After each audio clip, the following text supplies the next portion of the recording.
thought this ain't going to be a long one. No. Oh, anyway, we're live. What is up, y'all? We're back. Evil is good, guys. Evil is good. Evil It is good. Well, hold on. First of all, everybody needs to understand. You gotta go out and get yourself some evil ass. Anyway, we're back here. Three Black Geeks back at it again. We are talking Eddie Murphy Exploding in a dog. classic. No, mind-eating dogs. Telekinesis.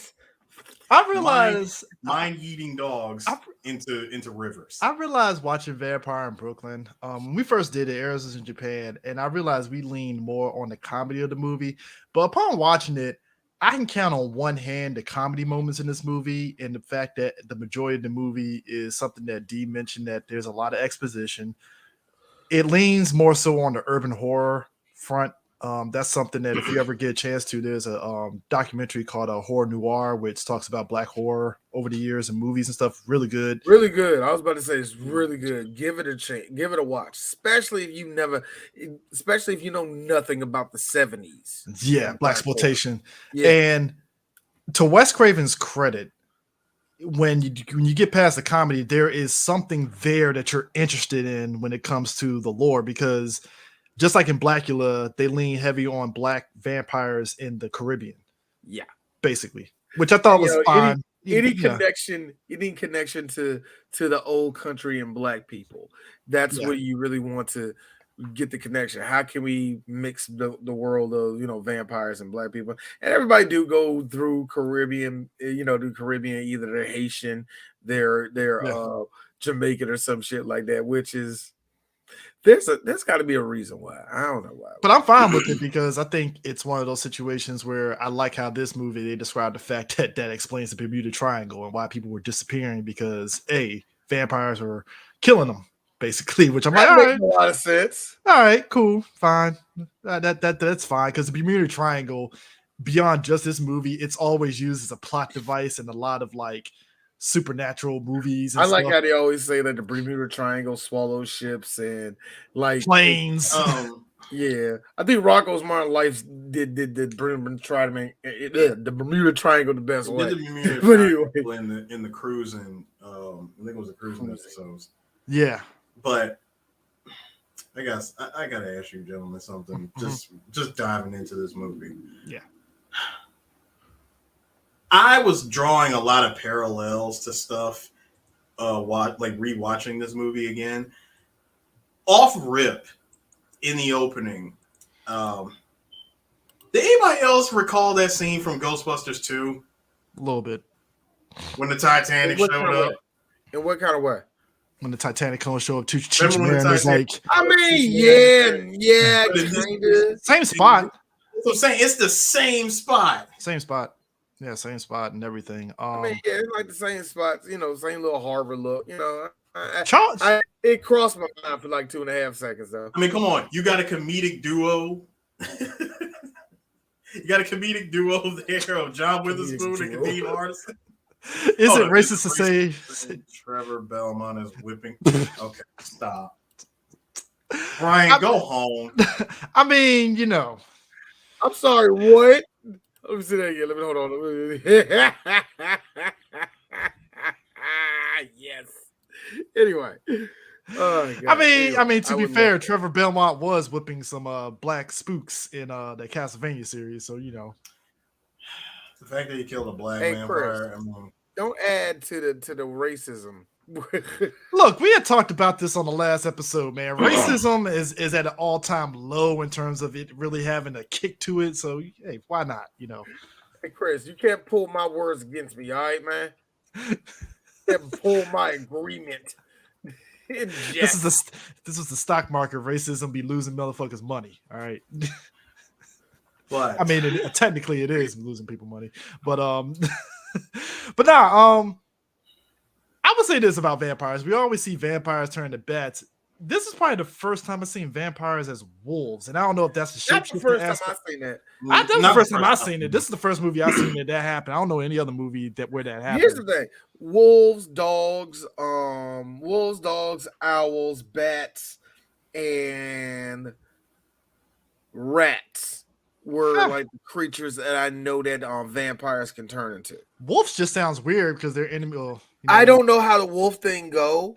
I watch too much I'll Underworld. be I'm honest all with like, you. that's the natural predator and enemy, and I'm like, this fucking Underworld. God damn No. It's much like it's so funny. I remember we got into a conversation where both you guys like we like the traditional vampires. I'm like, you do realize there's no crosses. such thing. Excuse me, y'all do realize that number one, that crossing bullshit and all that's not a traditional goddamn vampire whatsoever. Kill my joy with that. Let's just lean on that lore for a little bit. That's the whole thing about vampires. They're like, but hold on, but why is it that? Hold on, but why is it they pick what parts of lore to use? To add to their story. Whatever works. You know what I mean? No, D. If that's really the case, then how come every time Dracula gets stabbed in the heart, it's always with a cross-shaped weapon? Because except in for Blade, that it was a story, Christianity hurts him. And other stories, Christianity is like, nigga, if you don't get that cross out of my face, shut up. It's like, was it Bram Stoker's? It was the cross that was like, oh shit. Yeah. That's the traditional gothic. I am from this. So technically, Dracula at this point has reached comic book rules where you can do reimaginings and Marvel Eris, Dracula, Nosferatu, or Vampire Man, whatever you want to call him. Hold on. What was his name? Fangs. Whatever you want to call him. Fangs McGee. Whatever you want to call him has been in the quote unquote public domain since the nigga came out. Much like Sherlock Holmes, Frankenstein, and now Winnie the Pooh. That bullshit ass movie. Yeah, don't watch that fucking movie. That movie is trash. Look, dude, you knew it was gonna be trash. Not even a good kind of trash. Where it's like, all right, you don't let them get their $300,000 and shit. $300. No, but you're right because you can do whatever you want with those characters. So yeah, because right now running lore with Dracula or the vampires, you can. Right now, Dracula's weaknesses is literally just silver and wooden stakes and sunlight. That's the classic shit. I don't like the silver thing is much like the silver thing. I had to explain to me, and I'm like, that's stupid. Well, you're stupid. Actually, Actually, if you watch a little show, sir, called Venture Brothers, Jefferson Twilight answers this question. Yeah, we just gonna leave it at that. I only kill Blackulas. My bad. He only killed Blackulas. He only killed Blackulas. I don't know if they. Dracula don't bite. Dracula scream. That's one of my favorite ones. Red Fox Dracula, played by Phil Lamar, may be the best Dracula there ever been. But no, but I would say Eddie Murphy, to his credit, there was a lot of Wes Craven-isms because Wes Craven, his brand of horror, when it gets into horror, it works. Music and all that stuff, the atmosphere and all that stuff, it works. But here's the thing that gets me, Chris. Mm-hmm. I like how you negated the comedy. Like, what are you talking about? Wes Craven loves doing that shit. Dog, we're going to do the yeeting of the dog is an example of that. Who is that? The yeeting of the dog is an example of that. Ah, yes. I have the picture of the dog getting mind yeeted. Because you want to know the white. Shout out to the rocket launcher they put underneath the dog. Yeah. Because you want to know the white version of Vampire in Brooklyn. You want to know the white version of this? What? That movie with our girl Cursed with the werewolves. That was the white version of Vampire in Brooklyn, where it's like, all right, you got horror, and then you got some wacky comedy with the wolf giving the finger to the damn cops, and I'm like,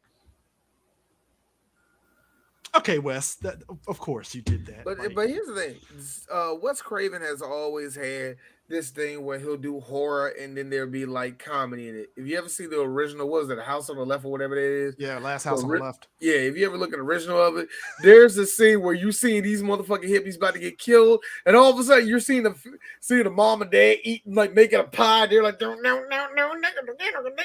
it's like, somebody Somebody was being mutilated. What the fuck are you doing, West? Like, he does that all the time. But even in the Scream movies, because we talked about it with Scream. In the Scream movies, he like doing that shit, Yeah.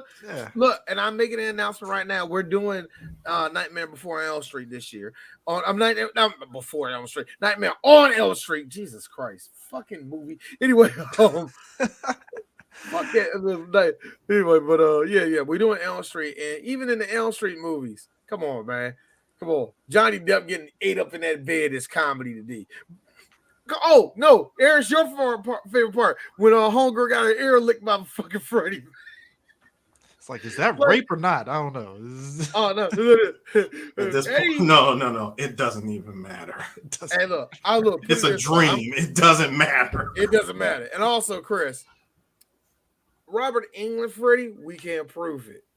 Now, Jack Hardy Freddy? Oh, Earl Hardy? Or was it Earl Hardy? What's his name? I think Earl Hardy.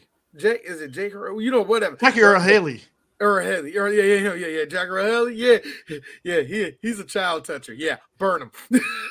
Ironically enough, old Freddy, they applied it, but it really was never proven. The new one, the new Freddy, they did that whole shtick. Before we get back to that, the new Freddy, they applied. They applied the shtick of the. Like, they try to play the middle thing, like, did he or did he not touch those kids? I don't know. The parents are at fault because they killed them without due process, basically. And I'm like, you can't do that because either he did it or he didn't. No, he did it. Remember? No, they made it clear because remember, God, it's the most creepiest scene. I forgot which girl it is. I think it's the second one where he's all, it's like, oh God, he's a child toucher. He's really going to fucking kill that girl. No due process, and them parents killed him. I was like, yeah. I mean, hold on. Once you've seen it for yourself, Chris, at this point, everybody turned into Sally Field from Eye for an Eye. Fuck the due process. No. Let me put it this way. I'm going to murder him in my house and get away with it. Yo, why the fuck? I've been looking at that, like the newer Bay one. I will say this. Kiefer Sutherland with a mullet. Anyway, go ahead. Thank you, Eris. No, Eric, but Chris, the newer Bay one, I will give it this. This is not scary. This is not scary. No. It sucks. No. It boo, ha, look, ha. I mean. I will say this: the one kid that was smart in that movie took Adderall and stayed awake. I was like, "That's a smart fucking idea." I didn't even think of that. That genius kid. Anyway. That kid. But anyways, Vampire in Brooklyn. I will say this: like the only thing that got me. I get that when we get vampires, when they show their true form, it's supposed to be scary. It's like it looked weird in this one. You can tell that. Not for me. The editing was weird in this whole movie too.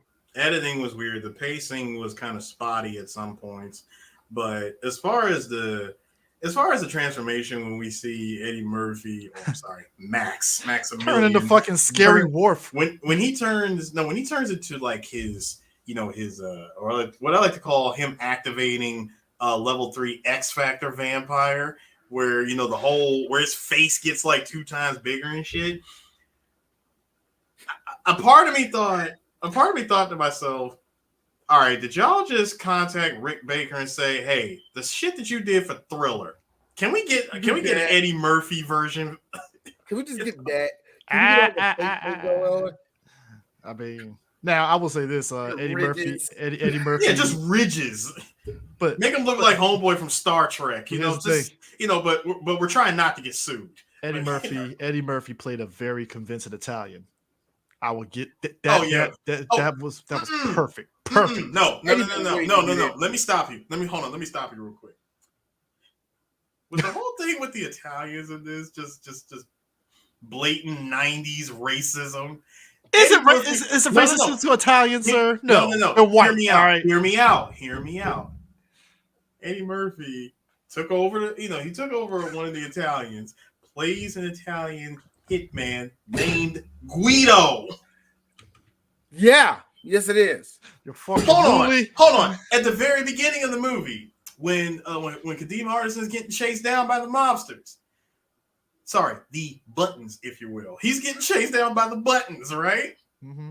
He says, and I quote, and I sent it to you guys in the group chat. My man said, and I quote, you know, all you Goombas look the same to me. I stopped it, sent it to you on this, and I said, that is racist. Is it racist? Is it really? Yes. Is it really? Yes, How is it it is. racist? Yes, it is. Because you see, The level, Chris, the level of disrespect. you have to respect people's cultures. All right? They're white. Respect them. They're white. They're white. Respect. Please put the them. violence away. Can you respect them? They're white. They would have been our slave masters if they came here in America. So what are we talking about here? Stop, man. It's like telling me, it's like, Chris, they're Irish. Sure, they're Irish. Guess what? They'll call me a nigga in my face. So what are we talking about here? Like, come on. Like, no, see, first of all, they would get creative. They wouldn't be. I like how Chris, when Chris realized it was February, he went to Kaioken. I know, right? Fuck them crackers. Barely activating Ultra Instinct here. hey, understand, this is 24/7. This ain't just February. Understand? This is just...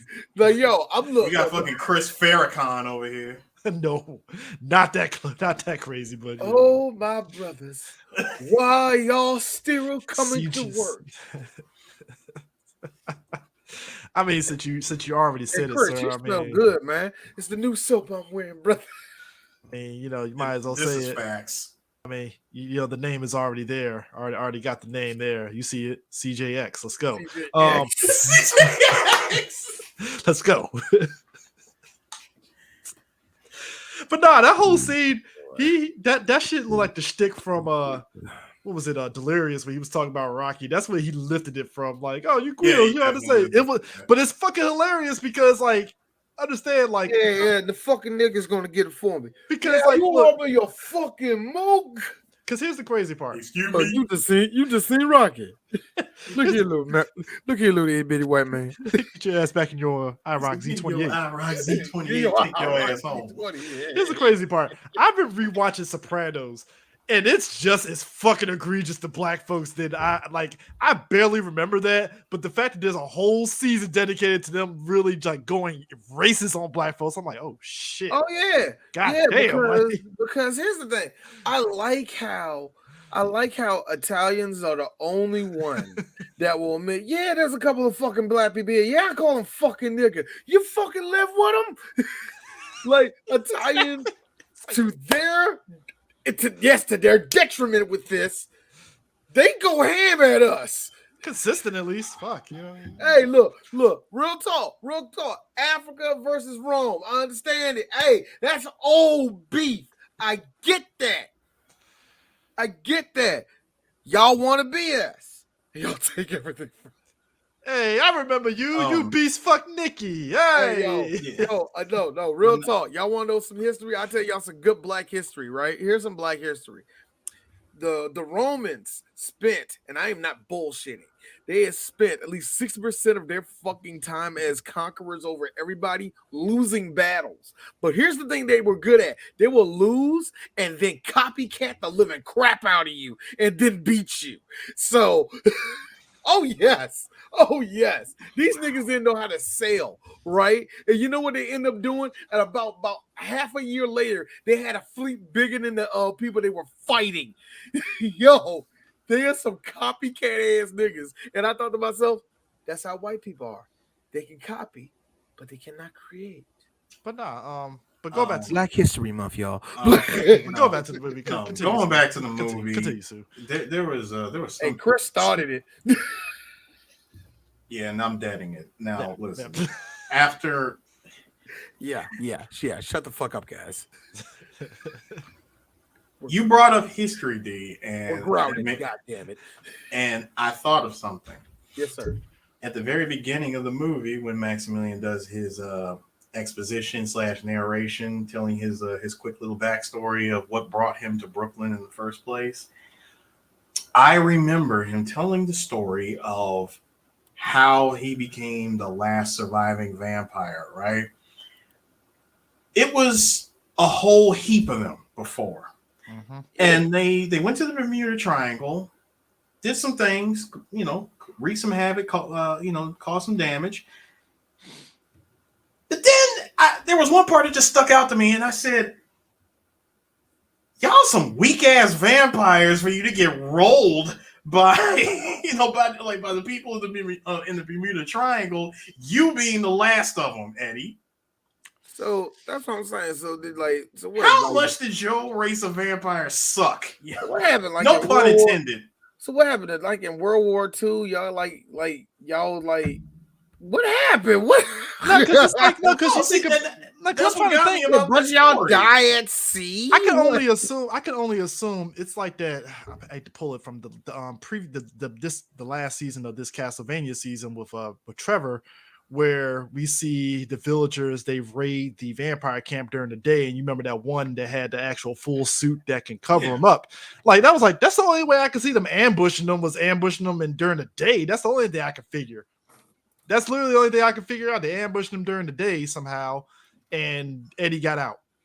Much like a lot of this movie. See, and by that logic, then that just proves to you the keen intelligence of one Deacon Frost. My man had sunscreen. See, they didn't think that far, because didn't that happen in an interview with the vampire where where Antonio Banderas and them got ambushed by like the villagers and they killed all of them except for Lestat?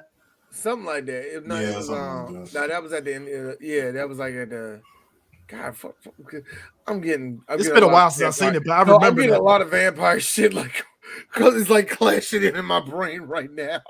But I mean, clearly they went through it, because for him to bust out to Rita like on some "I knew your dad," I'm like, could have lived with that, but I know you exposition just dumped just a second ago that why you didn't do it. But like, all right, you knew her dad. Like, fuck, you could have lived with that. Might have had a conversation too. It wasn't. Well, no. See, Chris. It wasn't. I knew your dad. You got to do it in the Eddie Murphy vampire. I knew your father. Shut up, Harris. You know what? To be fair, I actually liked the accent. It was fine. He kept it up the whole time. He did. That's to Eddie's credit. Eddie. It's funny. D said it when we were talking offline. Like, a lot of critics were like going ham on his movie choices around this time, because this is like right after. This is after Boomerang. This is no. This was after Beverly Hills Cop. 3. This is right after 3. Beverly Hills Cop. So he was so is this after? Is this before or after Metro? This is before Metro. Metro came out in 97. Yeah, so he did this. He did Metro. They were really questioning his choice of movies. Put it this way: Eddie went through a weird thing in the 90s, because in the 90s he was 30 years old. In the 90s he had kids. In the 90s. Yeah, he wasn't super popular like he was anymore, but he still had power. So he still had enough that he can still get people, jobs and shit. Yeah. Also, he got caught with that transvestite. That didn't help a lot. It was around that time. That really didn't help a lot. I will say this: Beverly Hills Cop 3 is that whole franchise. The franchise that made him the rock star comedian of the 80s was also the same franchise that started the decline of his popularity, because the moment Beverly Hills Cop 3 came out and that thing was not good, and he even admits it himself that movie is god awful, it started a trend of movies where, like you said, Chris, Hollywood was questioning his movie choices, because he blew up with it felt like he had a second win with Nutty Professor and especially Shrek. But then for every Nutty Professor and Shrek, you get stuff like you get like Holy Man. You get Bowfinger, which low key is actually pretty funny. Bowfinger, much like Vampire in Brooklyn, got a second life in the video market and became a cult classic. Showtime, Pluto Nash. Yeah, Showtime. Pluto Nash. He got a little success with I Spy and Daddy Daycare, but that was kind of like I would say I Spied it. I Spied, the critics didn't like it. I think it made money. Enough. It made money though. It made money, but I think it just critically didn't do that well. Daddy Daycare to me, I think broke even, but it became a franchise. So. And then like Dream. No, but this was what was interesting to me. You go from Vampire in Brooklyn to Nutty Professor, then Metro. You get a voice role in Mulan, then Dr. Dolittle, then Holy Man, then Light. then Bowfinger, Oh, okay. then Nutty Professor 2, then Shrek, Dr. Dolittle 2. So you get 2 back-to-back good things, and then hold on. Then we get Showtime, Pluto Nash, I Spy. Daddy Dick here. Haunted Mansion. Shrek 2. Yay! Dream Girls. Yay! Girls, which I like to call his his happy comeback. Shrek the Third, Meet Dave. Imagine that. Yeah, Meet Dave was terrible. To be honest with you, after Tower Heist. To be honest with you, after Norbit, Norbit is where he started going down. Despite Shrek the Third being low key good, it was just like Meet Dave. Imagine that. Shit. Meet Dave was bad. Meet Dave. Imagine that. Yeah, that was the one where he was the workaholic. Now, here's the funny thing about Imagine That. The other movie, 1,000 Words. Now, critically, people loved Imagine That. I mean, because it was a typical workaholic dad, got to be with his daughter. Everybody loved that fucking concept, you know what I mean? And then came a thousand. It didn't do well, but then came 1,000 Words. Then he did Mr. Church, where people were like, "What the fuck were you thinking, Eddie?" Then he gives us probably the greatest gift of all. Dolomite Is My Name. Because you want to know something funny about that, Eris? All those movies you set up until Dolomite Is My Name wasn't something that came out of Eddie's heart. Right. Remember, even when we reviewed it, by the way, I'm proud of us on that, by the way. We straight up reviewed that movie. But he said it straight up himself. He wanted to do that story about Rudy Ray Moore for years. Mm-hmm. So, yeah, that was one of those jokes where it was going to be good no matter what. And Tower Heist was more Ben Stiller than Eddie. Eddie was just there for the ride. It's kind of funny how Tower Heist, much like I Spy and I will say one other movie, it was like, how did you make it out there, Eddie? I don't know, but I did. Fucking facts. They made that shit in 2008 and 3 years later it came out. It was like, yo, really? Like, damn. I remember the story behind that. They held on that movie for 3 years before they finally was like, all right, let's go ahead and release it.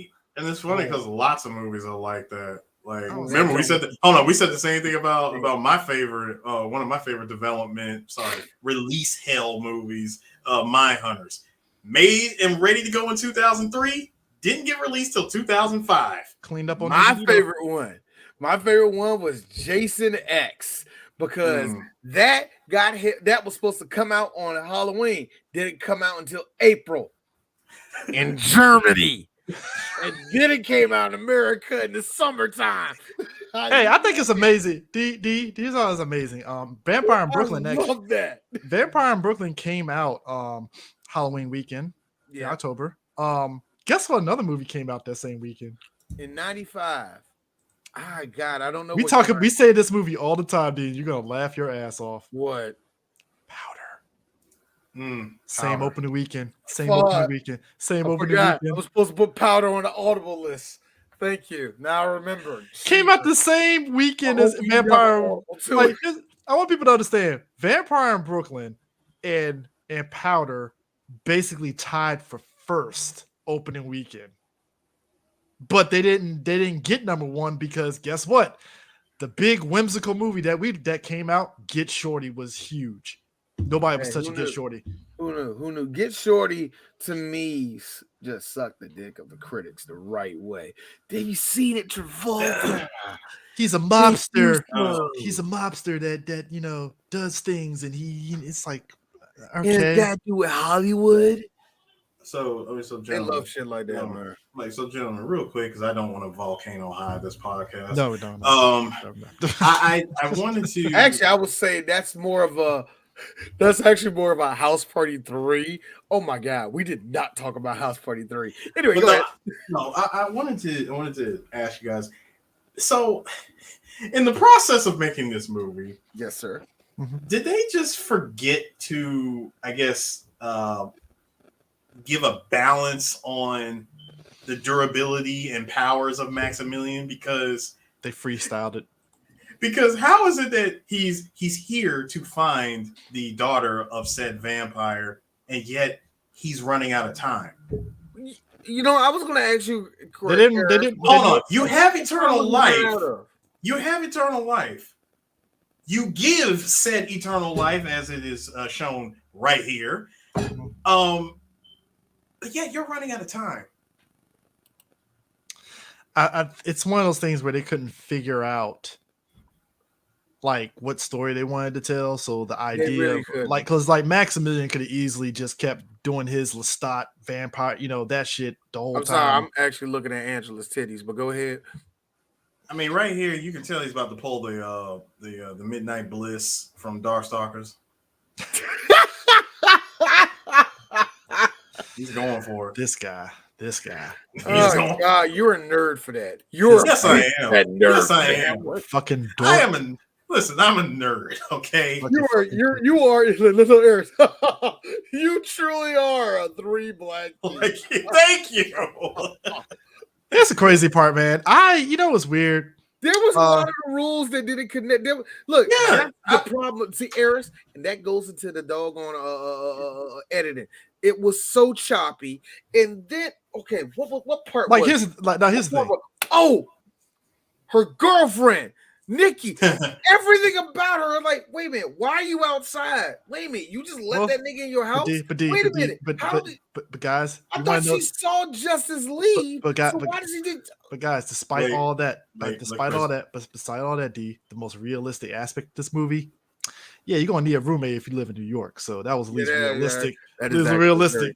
Even in the mid-90s. Because listen, your one roommate. Actually, hold on, Eric. Hey, Chris, I do you one better. New York. No, that's everywhere. Washington D.C.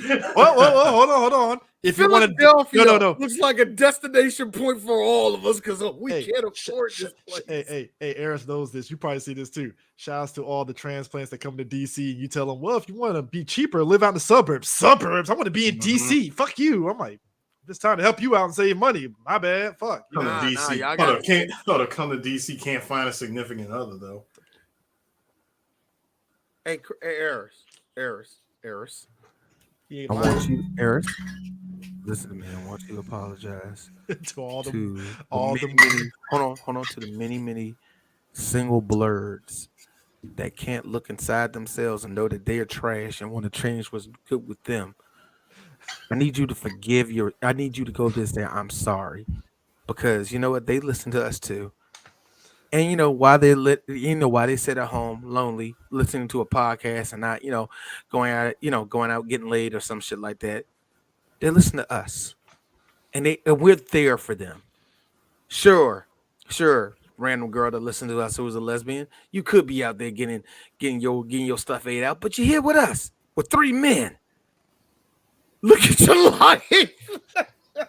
All I'm saying is, so that was just funny because that whole scenario was funny. I don't know what Nikki does. She might be a prostitute. I don't fucking know. But it's like, yo, Angela, you're a man. Oh, hold on, she's Chris. A cop, and you need a roommate. That's like, damn. First off, you're already underpaid. Chris, I was just going to simply say before you continued was my pettiness was brought to you by Alkaline Water and fuck Konami. But you're drinking out of Konami, which means that you're pushing the circle here. So I'm pushing Konami's tears. You could have just put a chalk of fuck Konami on the thing, and I would have respected that. You could have just hold on. I'm about to say I could switch it to the Yu-Gi-Oh. Yeah, that's all you have to do is show Yu-Gi-Oh. I got a question here. If you support Yu-Gi-Oh, this is that you support. I ain't gonna do that. That's topical. Anyway. Hey, I want people to know Eris was pressed for that fucking water jug, by the way. He was pressed to the point he was like, I'm going back and get another bag. I was like, have at it. Yeah. Nigga, do you know this thing is like a limited edition? You can't get this shit in stores. Chris. Again, I'm a nerd. Chris, this is how Eris looked over there. Yeah. So how many more jobs I got? How many you got? That's what I'm talking about. Thank you, baby. Yo, can I say how backwards it was? Now, here's my thing. How is Kadeem Hardison not only the most funniest, but he's doing the most with his makeup? No, you know what was weird? Here's my thing about this. That's your guy. Like, right? Why would you make it to where he decays? Wouldn't you want him to look human? That's the weird part about it. Okay, Chris, I can explain that. See, in the movie's attempt to, to once again completely skirt the durability and said abilities of one Maximilian vampire, making a ghoul, as what Kadeem is turned into into. A fucking ashy nigga. That's what Hold he turned him on, into. hold on. He is referred to as a ghoul, which in 3 years from now they'll be called familiars. Except he got the shitty end of the stick of being a familiar because this dude is decaying. Well, until he put on Maximilian's ring and it somehow gave him which of course none of that was explained. Hold on, the closest thing we got to this GQ. I'm sorry, this is a dope ass picture. That's GQ. That's officially GQ magazine cover. Anyway, when Maximilian mentioned to him that becoming a ghoul has certain benefits later down the line, and I'm like, okay, that felt like a throwaway line because we never circled back to that line, by the way. And I think it was meant for anybody that knows anything about yes, master. Down the line, that nigga ain't gonna get nothing. He's gonna die or like get his head chopped off, and you're gonna bite him at the end or some crap like that. He's not gonna get nothing, and for him to actually get something is very cool of you. And hold on. Very cool. But this is the dumb part. Yeah, you infected him with your own blood, turning him into a ghoul. But nowhere does it state that by wearing his ring, he becomes a vampire. But Eris, these are the rules. This is my mic is the rules. A goalpost, if you will. Say that my mic is the rules. The goalpost, if you will. This is what we're doing, okay, sir? We're doing this. We're doing this. Yeah.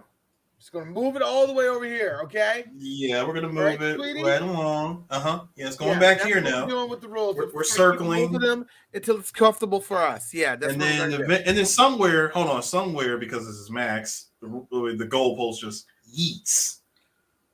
Much like the dog. There's a darkness to this because he becomes a vampire at the end of the movie. I know he went back to that chick's place that booted him out and killed her. I'm just saying. Yeah. When Kadeem becomes a vampire. Yeah. I know he had to go back to that chick's place and was like, I got one more business to take care of, and probably killed her. Because he definitely did. Or he made her into a ghoul. That'd be just messed up. That'd be. I tell you what, thing he ain't make him a ghoul, and that is John C. Witherspoon. I laughed my ass off at how he described Angela Bassett walking out after getting fucked by Maximilian. She was like, she came out bowling it. He said all of his signature stuff. Bang, bang, bang. I mean, no. Hold on. Best line though. It's like, what? Like she came, like she rolled through here with cat. What cat? Some suave motherfucker. My favorite one. How to do?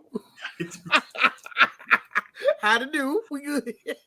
He came to that go court. He straightened the fuck up. Like, hey man, what you gonna do to me? What you gonna do to me? You gonna take help me, please.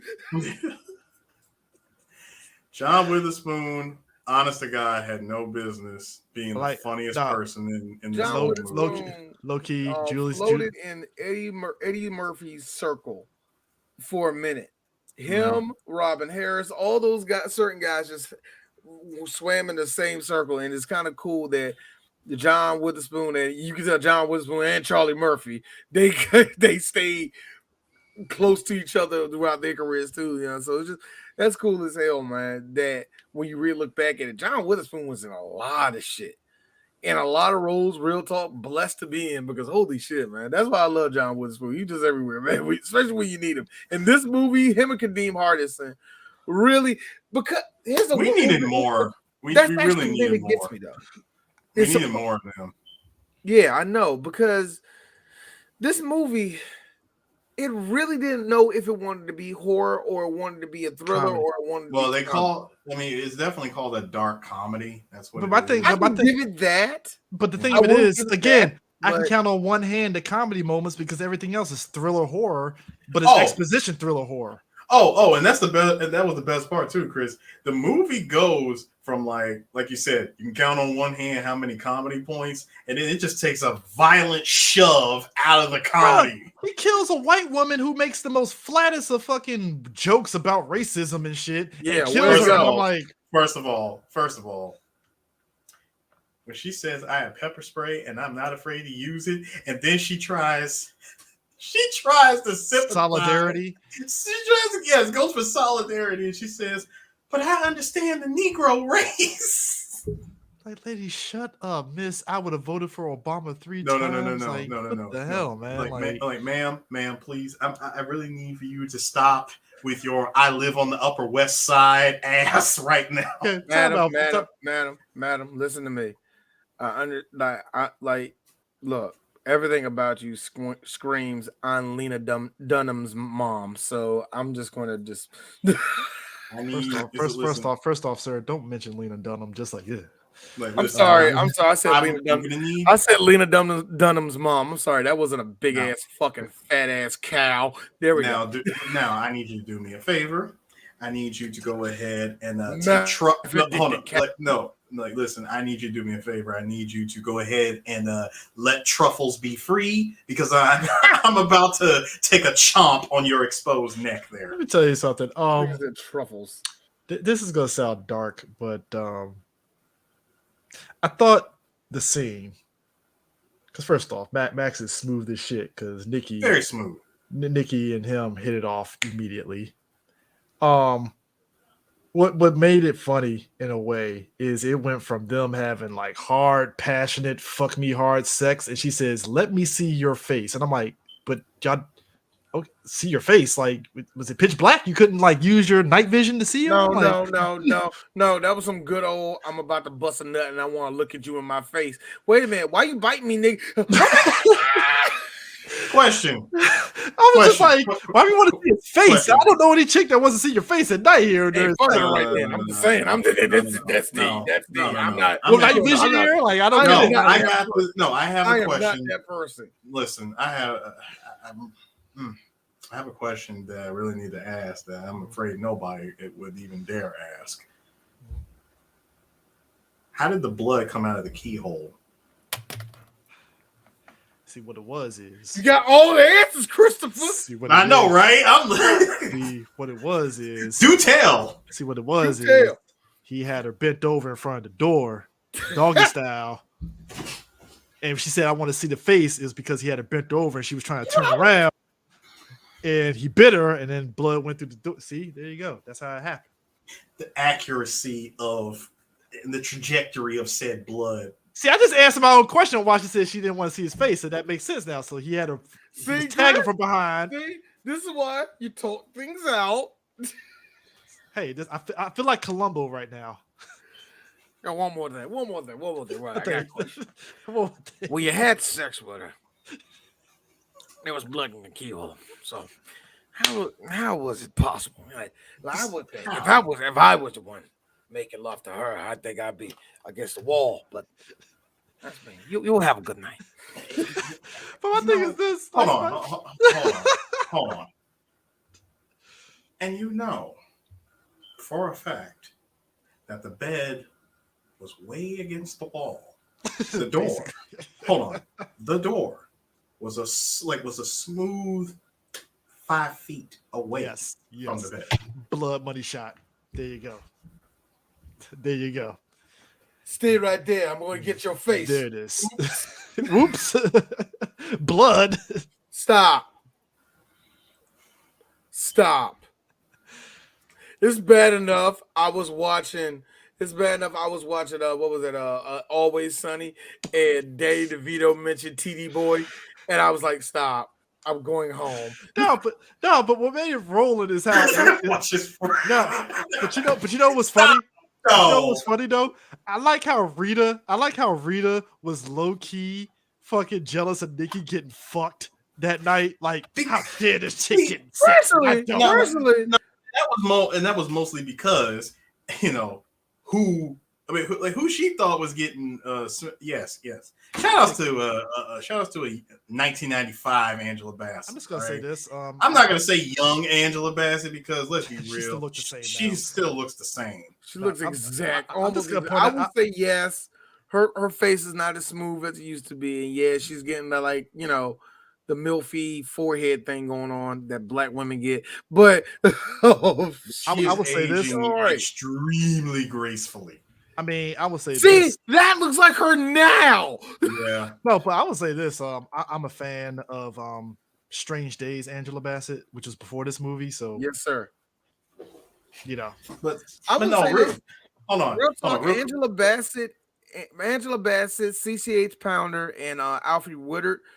Hey, they have a sci-fi catalog.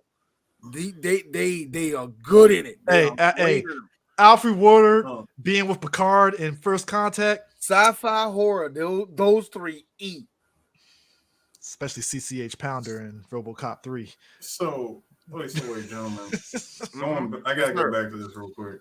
Mhm. Nikki, who Rita thinks is smashing one Alan Payne. I gotta say, you know what? I gotta say this now, Eric, Chris, guys, right now. Scale of 1 to 5, 5 being the highest.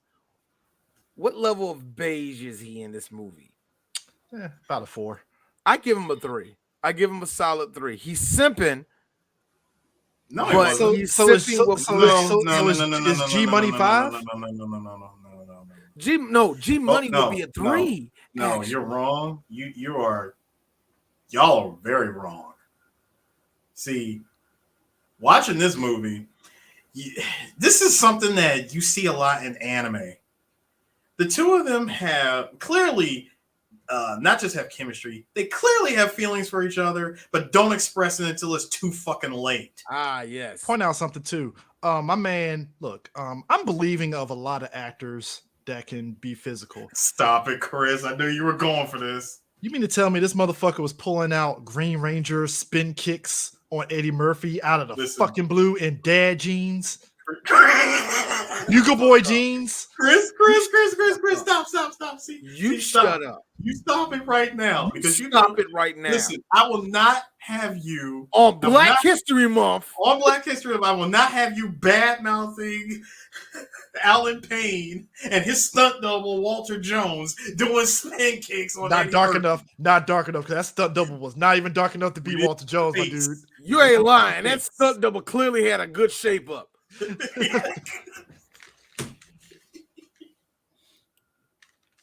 Hey Walter, I know you found a black woman that cares for you. You got lined up now. I'm proud of you.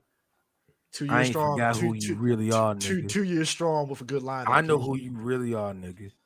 I know when you go home at night, you take a shower, you're like, oh shit, the pencil wearing off. I know. It's okay. I support you. Hey, he had the best scene in the new House Party reboot. Hey, 1996, my parents bought me Happy Birthday, Zach, for my birthday. It's one of my favorite episodes of all time. Yeah, with your TV girlfriend that we never see again after that. I ain't never see her again. I ain't see you with hold on, Eric. I ain't never see you with a sister until now, and all of a sudden you look good. This is what I'm talking about, nigga. I support you. I know that's a piece. It's okay though. It's okay. It's okay. Steve Harvey used Beijing on his stand. But hold on though. D brought Rick this Ross, up. look, Rick Ross has been using a piece for years. My thing is this. But going back to what Eris was saying about Earth 52, Lisa Nicole Carson. This looks like this could have been right for Lisa Nicole Carson. That's what's the name off a Third Rock from the Sun, and you will respect it. I don't know her name. Universe 34. But yeah, me and D had this talk offline about that, and I said, "Oh, she's like the typical '90s hoe," and D was like, "No, that only represents 1% of chicks like that," because she was really over the top with this. Oh, a man. I mean, now let me tell you something. Hold on, vampires weren't the only ones that were thirsty in this movie. You ain't lying, dog. Look, I can tell. Look, I will give you this though, Chris. Mm-hmm. She has all the signs of a '90s hoe. See-through shirt. See-through shirt. Yeah, see-through shirt. Ready to fuck. I'm pretty sure it smells like a certain type of weed. Like it smells good in there, but it's like an underline of weed in there. I'm gonna say it right now. The '90s aesthetic because of braids, because Janet Jackson had the same shit in Poetic Justice. But then again, I'm a sucker for it. I ain't gonna lie. So I don't know, but they really didn't display her wholeness. They just said she was a hoe, and therefore she was. Because she no. Hold on. Her. Now, speaking of her hoish ways, now when she's getting destroyed, beast fucked, as the Guido said. Yeah.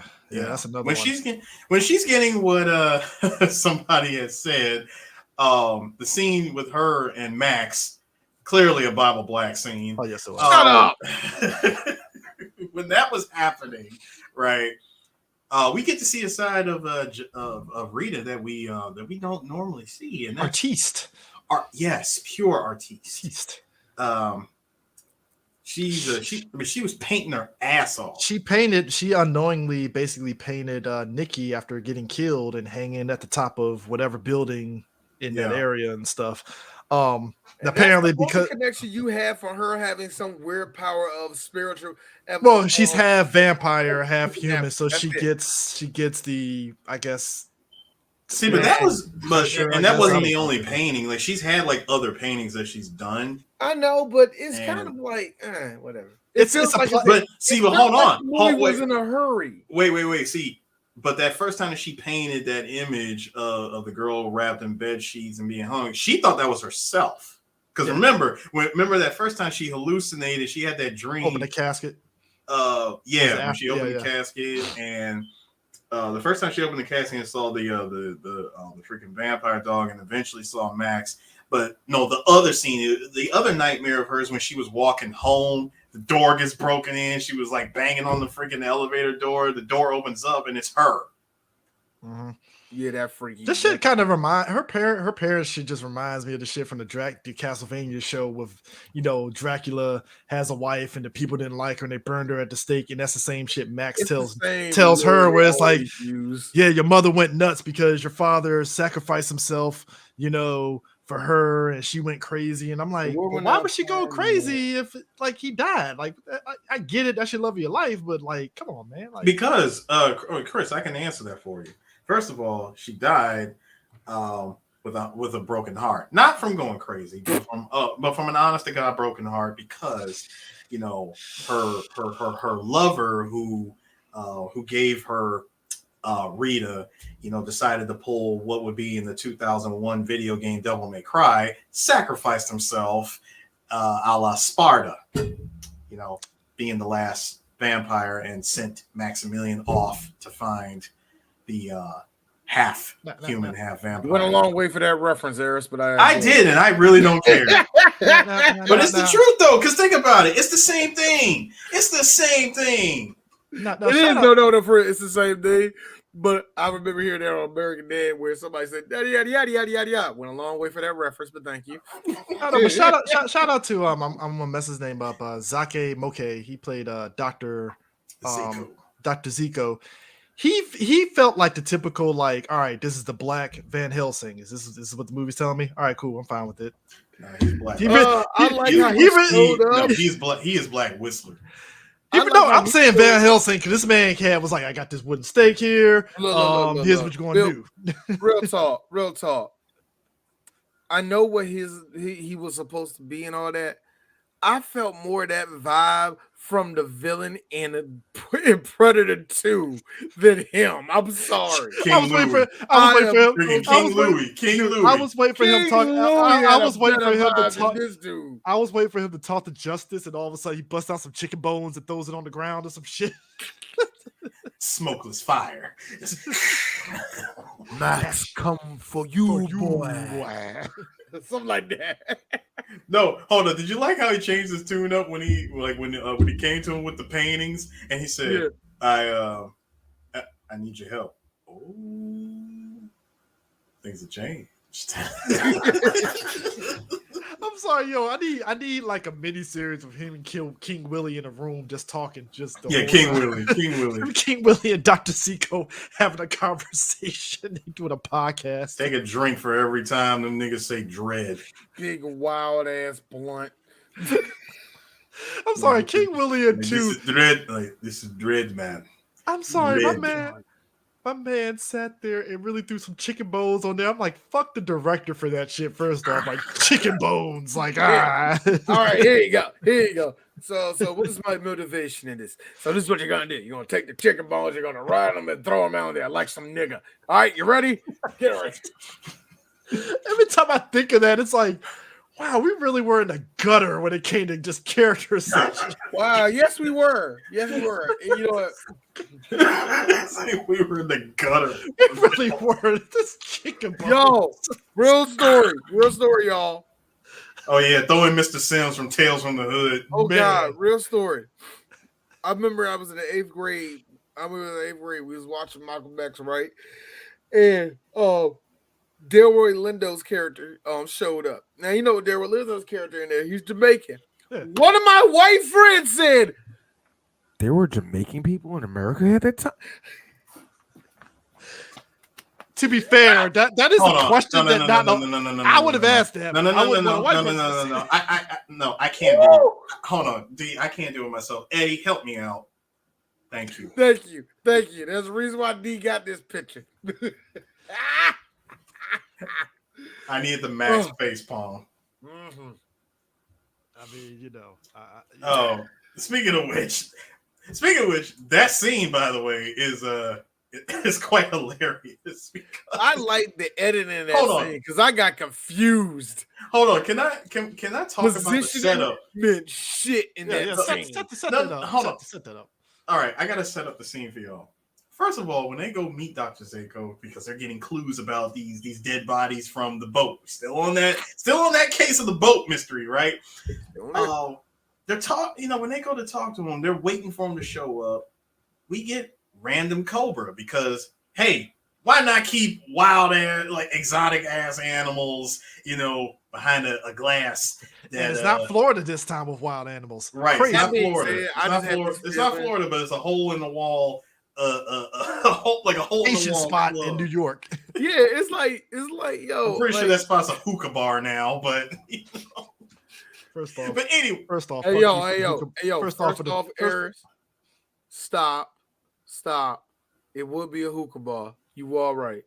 I want to punch every single person whose idea of a business is a hookah bar in the face hard. No. This is what D acts. This is what D is. I can't even get an anime store, but I gotta get a hookah bar. What the fuck? This is what D is asking. As a person that actually frequents tobacco stores, who's buying all these hookahs? Thank you. Who buying all these hookahs? I see why.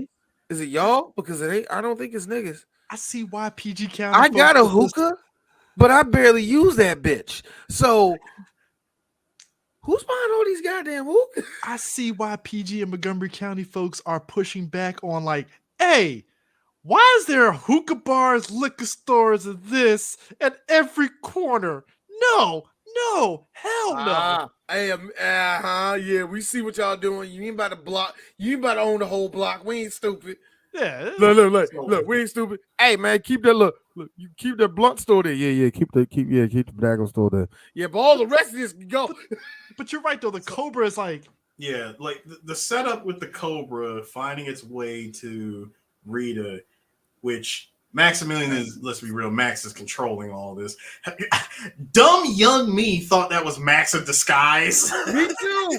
It's like Max is a snake. Oh shit, this is great. I mean, because again, there's no clear structure as what the hell Max can do. Again, the durability and ability of Max is highly in question. He can mind eat a dog. He can transform into a wolf and a bat. He can control a lady and he can control a lady in there with his mind, like kill the cop. And I'm like, well, that's kind of broad because that could be any cop. Like, okay, fine, kill the cop. But that's the whole point of that. But still, with Chris, look, guys, look. He could take a spin kick and actually get staggered, which I'm like, how?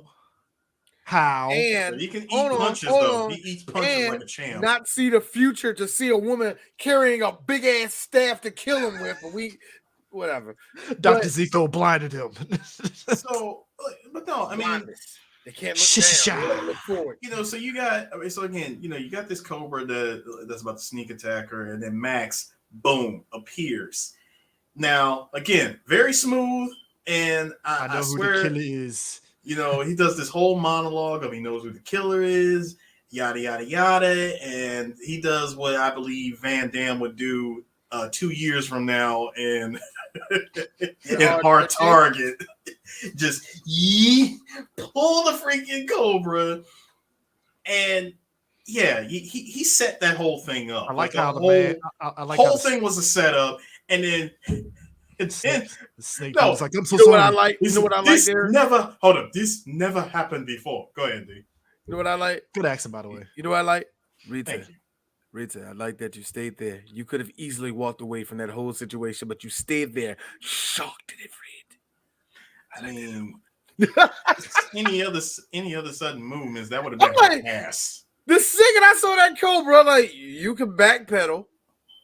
There's like nobody behind you. You can leave. Combat roll. No, you can't. I don't think y'all understand exactly how fast. No. Cobras You're move. right. No, you're right. Cobras do move fast. They do. Yeah, Fast true. as shit. True. Angela, a bitch from Brooklyn. She Nah. She trust me. She would pull away. She would pull away with battle damage. Hey, Eris, here's the thing. Better question. So there's a wild ass snake is just out there, unsupervised. Yes, unsupervised. This movie makes no sense. Anyway, Back up, John like Shaft. To shoot you in the afro. Max set all that up, and then That's got it all random as ruined that sound. because here comes. They got it all ruined because here comes 18-year-old D with no filter around to mess it up for everybody. But yeah, man, that's what I'm talking about, man. You already got all the skis. I see what you about to do. Yeah, man, you already got. We go from this. I love the bloody tooth. No, hold on. We go bloody tooth. Wait, we go from this to this, back to this, back to this, and this. I just like to say for the record, I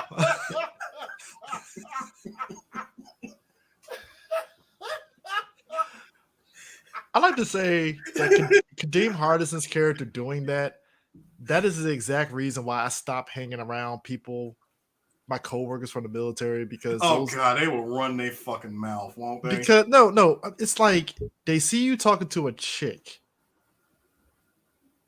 and then they'll do the shit where they'll cop block you. Mm-hmm. And I'm like, dog, get the fuck out of my. What are you doing here? Like, I'm out. Chris, how come you don't hang out with us? Friends. I had the military friends that didn't cop block it. They just fuck it up for the rest of the class. That too. That's happened a couple times. I'm like, it'd be like this. Everything's good. Everything's fine. Eris, you know our boy. Hey, who trying to go to a titty bar? Nah, I ain't about to get ass from my girlfriend. Thank you very much. Thank you. You messed it up for the rest of the class. Appreciate it. I don't even go to titty bars and you're messing it up with me, man. Damn. When nobody going to the bar but you. But even you got to admit, going from this to this to this, that's exactly what that scene was. Why did you see an empty seat? I was on set floor. God damn, me the proof you showed me James Brown out of nowhere. Oh, you know that's always going to get me. Yeah, no, before Eris did that, somebody was going to break that out today. No, before Eris did that though, I'm sorry. That dude saying that why back off John Shaft and you should blow a hole in your afro. I'm like, okay, that was actually funny. That was that. I wish I got a picture of Guido. Man shot the cat. Hey, you better shut that cat up right now. I love the fact that a dog and a cat ate it in this movie. I said, there was quite a bit of animal abuse in this movie. Now, here's the best part. Not exactly Cannibal Ferox level of animal abuse. I liked how the cat jumped and all you saw was white poof. Poof. That's how you kill an animal. Stuffed dog that got yeeted. Hold on, we got stuffed dog that got yeeted, and cutting back to the restaurant. Clearly, what's that thing called? Clearly, a handkerchief mixed in with a glove that's supposed to be the dead cat. Now, my thing is this though too. Because it was like this big. I thought it was interesting because we talked about the weakness of vampires and stuff. The garlic didn't affect him, but he was definitely annoyed by it. It felt like the garlic just annoyed him. Like he was annoyed by the garlic. He hates mirrors, which was also interesting. Hates mirrors. Mirrors always a vampire thing anyway? Oh, there's a reason why. I'm sorry. I was about to ignore this. If there is lore about a vampire not seeing his reflection, that is a reflection of his mortality, meaning that he has no soul. So most vampires, when they don't see themselves in the mirror, that's a reminder of you're dead. Actually, No soul. You are. Yeah. Look. So that's kind of where that comes from. I think it's kind of stupid, but I also respect the classic. The classic for that one. I do. Me and Prime said this. It's hard giving this man credit, but he did a good plot point with this in the Buffy universe. Like Angel and Spike, they got their souls back as vampires, and it brought this weird quandary of like, oh shit, you got a soul and you're a vampire.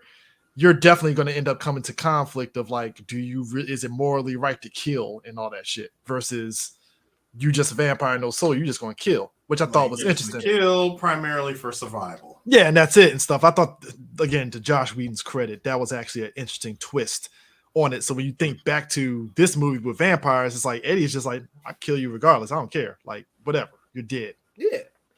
In fact, hold on. He said in that quote from the beginning of the movie, very interesting. I've been stabbed.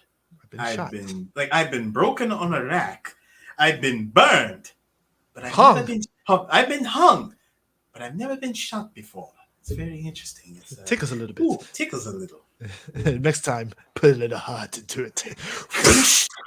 Oh, no. Hold on. Did y'all also catch this? Him pulling out the heart. Number one, Mortal Kombat reference. Number two, reminded me of Terminator 1 when Arnold punched, yeeted him up, and pulled back a bloody hand. I take it a step further and Dio laugh at this. Gut punch of death. You remember that heart looked that perfect. Dio laugh at this. You remember that skit from Robot Chicken of Mortal Kombat where Johnny Cage was recovering and all of a sudden fight. Got killed. Hold on. Johnny went through. Yeah, I bet. Yeah, I just gotta Johnny say. Went through physical therapy. Rehab. Rehab, went through everything. Round one, fight. Yoink. Meanwhile, my man, I'm thinking, because again, I hadn't seen the movie in a minute. Watching it, I thought my man got in the car and drove off. My nigga was like, "Oh my god!" I'm like, "Dude, get in the car and drive off." I mean, maybe he would have got you anyway, but fuck, man, like Chris, there was no point. There was absolutely no point in trying to get in the car and do anything. You just put 5 hollow points into a vampire. You're assuming hollow points. I didn't know it was hollow points. What did Rita get sent home for again? Probably because of what happened outside, I guess. I don't fucking know. I remember they said her boss suspended her for 2 days, and I do believe that was because. Oh yeah, I remember. She slapped, I know that's why I was saying. No. I remember. You too long. No. I remember. She slapped the shit out of Alan Payne. Really? 2 suspension for that? You entirely too long to dig that, Eris. Ooh. This movie's gonna be lucky it's a cult classic. Because I love this movie, but there is so much bad with this. Darius has a good point. The fact that the man behind Scream did this movie, it is mind blowing. Yes, it's very mind blowing. Because Scream does the same logic too that Vampire in Brooklyn does of just like, so how did? All right, sure. That's what I'm sure. I'm saying it again. I am saying it again. From the beginning of this movie to the end of this movie, I questioned the durability and sad ability of Max. I will say the reason why you felt that way about Scream, but the same way in Scream is this, because Wes Craven's movies are built like Wiz Khalifa songs. The first 2 verses are great. The third verse is very questionable, and I don't even think it's the same song you're talking about. That's how it is. So it's sort of like that. Every Wes Craven movie where it's like, how did he get there? Wait a minute. It's like that in every one, man. So I think that's just a sign of the way he does stuff, man. I don't know, man. I want to talk real quick about one of the funniest scenes in this movie.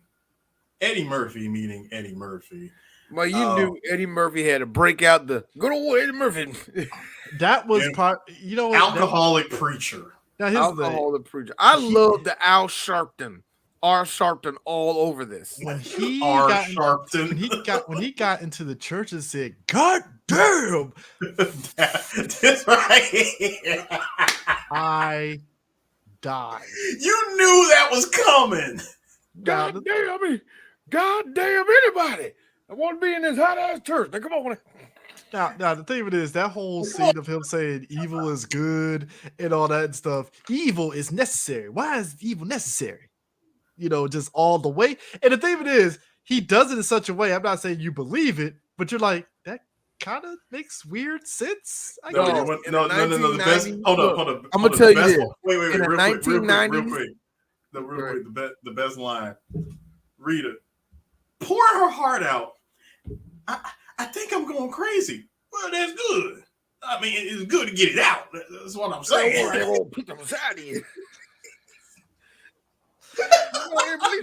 Rita's face the whole time during the whole sermon was just like a mix of like confused but kind of sticking with it a little. Like, hey, it was Chris, that was the living meme.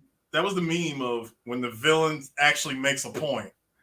Hey, Chris. Also, the face that she made right there was the same face I made through this whole movie. So, you know, we're even, bitch.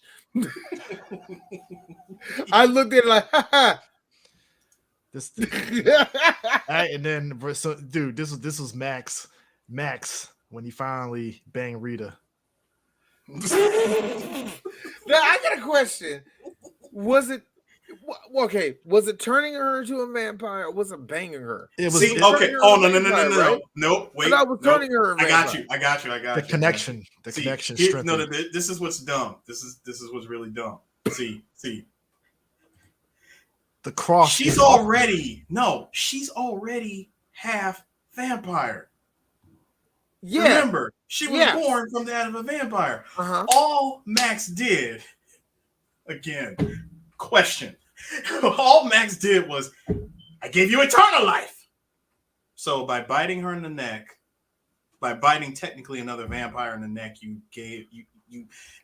It's like Guru and Gohan, man. I was just about to say this. So basically, you guru'd her from Dragon Ball. But the thing of it is, fucking Dr. Zayas over here sat there and said, "Hey, if you don't kill an innocent person, you won't become a vampire." But I'm like, but she is.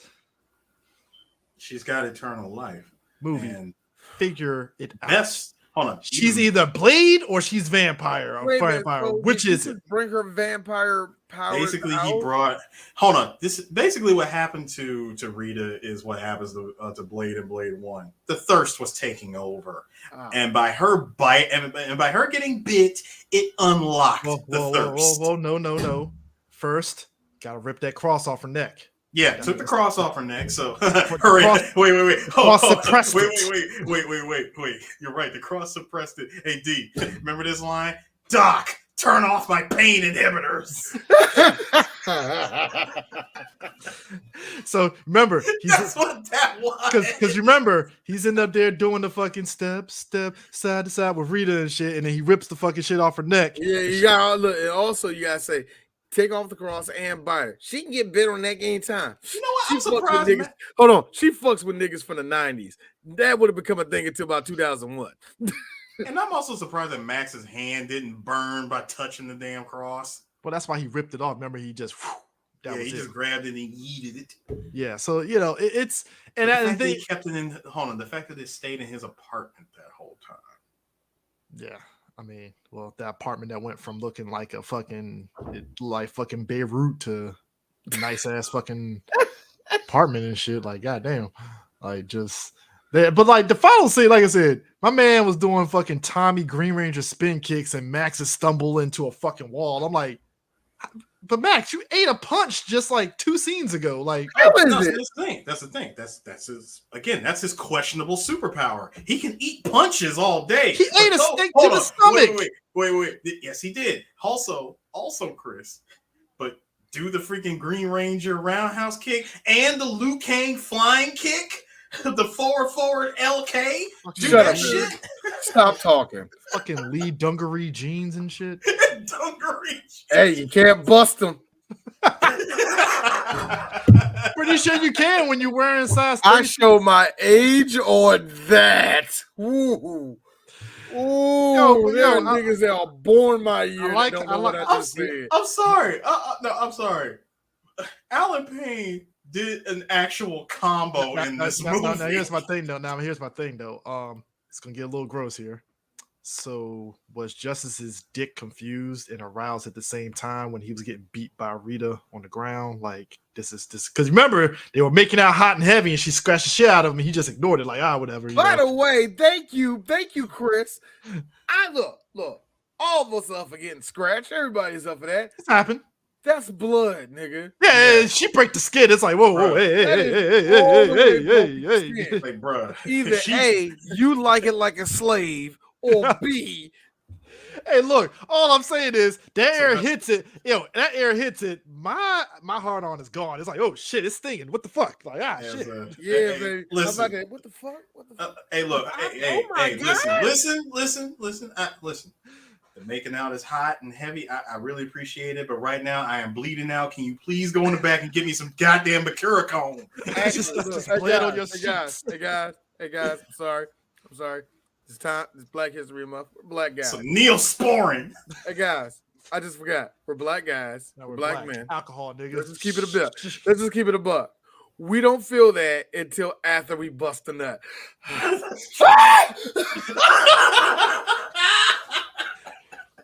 Okay, so here's the thing. But D's right.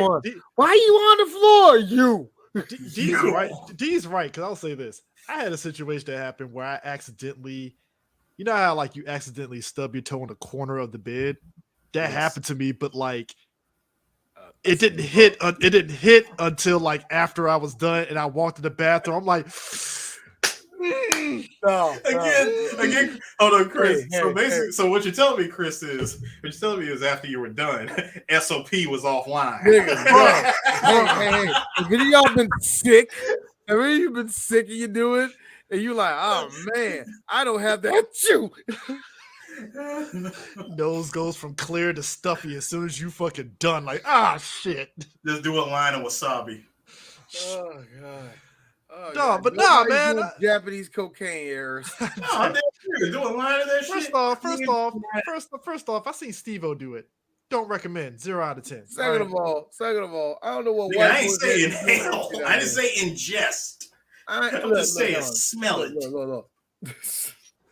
That's all I'm saying. When you put this in my finger and just eat it and be like, See, I ain't say do all that. I simply said sniff. I have a fucking aneurysm on the ground and shit. Like.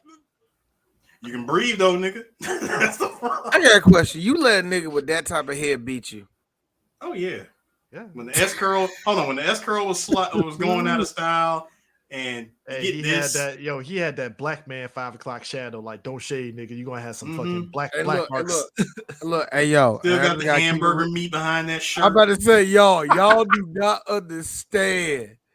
The 100-acre wood. Time out. I want both of y'all to refresh my memory on this.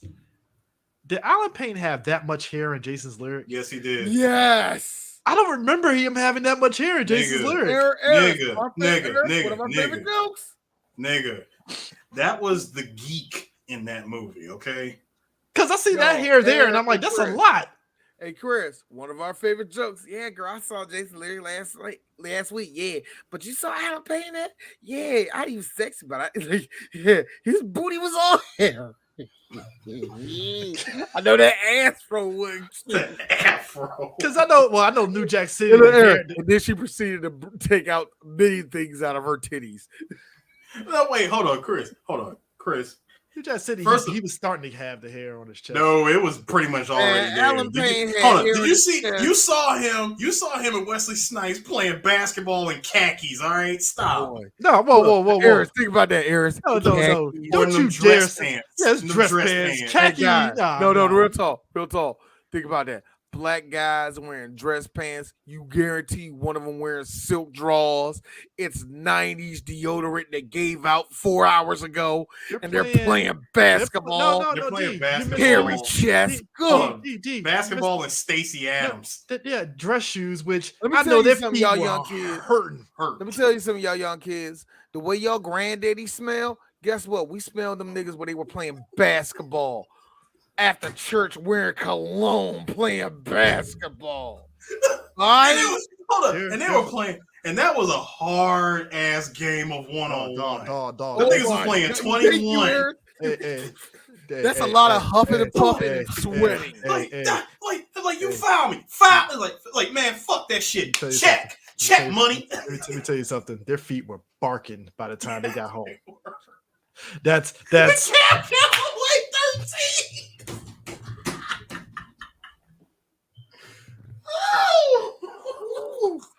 Hi. Nah. I know Rita was whipping this dude's ass, and then she goes up to Max and then just bam, stabs him. He's like, dude, the look of a pure surprise that he got stabbed in the heart. Also, shout out to beginning to move. Eddie, we see him half naked. He kept himself in shape, to his credit. Of course. One thing about Eddie Murphy that I didn't realize is that a lot of women didn't want to bang Eddie. He's cute. That's what I noticed. Are you sure? Are you serious? Are you joking? No, D. At this point. At this point in his career. At this point in his career. Eddie Murphy, I've noticed to women, he was attractive, but a lot of women, attractive, but I'm not gonna be in line. But I put it this way: a lot of girls our age don't fucking like him. So girls older than us, that's where it gets kind of tricky. Remember who his hold on, do you remember who his competition was at the time? Denzel. Yeah. Yes, he was. I want people to understand Denzel, 90s Denzel was Eddie's competition. But here's the thing, though. The thing about Denzel is crazy. If, like, for me, my first Denzel movie was A Soldier Story. And that was Denzel's, I think, second movie after Quigley. Was it Quigley Down Under? Mighty Quinn. Yeah, Mighty Quinn. Because it was like 80. So it was like early 80s. After that anyway, though. But either which way, that was the first movie. And this is young Denzel and stuff. And like chicks were like, who's this guy? Like, and this is a movie with him and Robert Townsend and everybody else in the movie. But you're right, it was Denzel. It was like, because he was doing what, Pelican Brief around this time? Pelican Brief, yes. Yeah, and let's not forget in 1993 is the movie that he did where Angela Bassett was Malcolm X. And Malcolm X, I think it sounds weird because he was portraying Malcolm X, and it was actually not just a throwaway Malcolm X movie. It was a really good one. But women fell in love with Donnie Simpson's another one that chicks were falling over. It was the same category as Donnie Not Simpson. Really. Donnie Simpson was more of, I bet he can talk to me every day. It was a different type of what you're telling me, D, is that, come on. I'm the face of video soul. So what you're telling me is that, how you doing, girl? I made some pancakes for you today. Do you like blueberries? Time now, Washington, D.C. I swear to God, Let me tell y'all, real talk. We're spoiled. Donnie Simpson was good to us DC niggas. He was. I want to look. Aaron saw me hype interviewing Big Tigger. My ass will have my dick out seeing Donnie Simpson. Like, oh my God, Donnie, you are so great. Oh.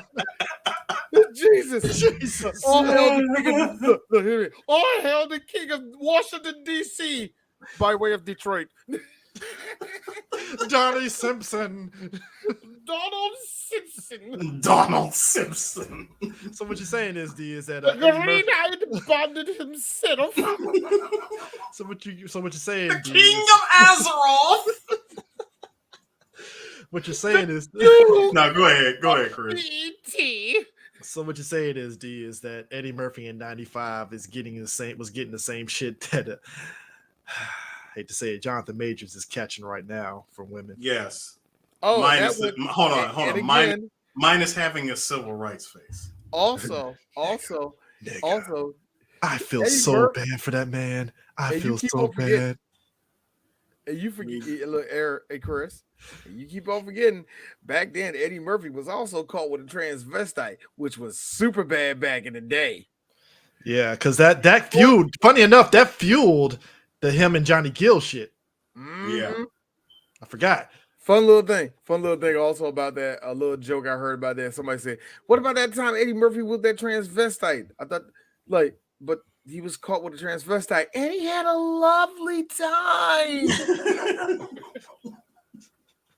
Did that transvestite ever come out and have an interview? Or You know how it was back in the day, man. So I'll be honest with you. I just remember seeing it in tabloids, so I just didn't know. All I know, he was caught with it, and that's when the time he was supposed to be married with kids. So there you go. You know what's funny?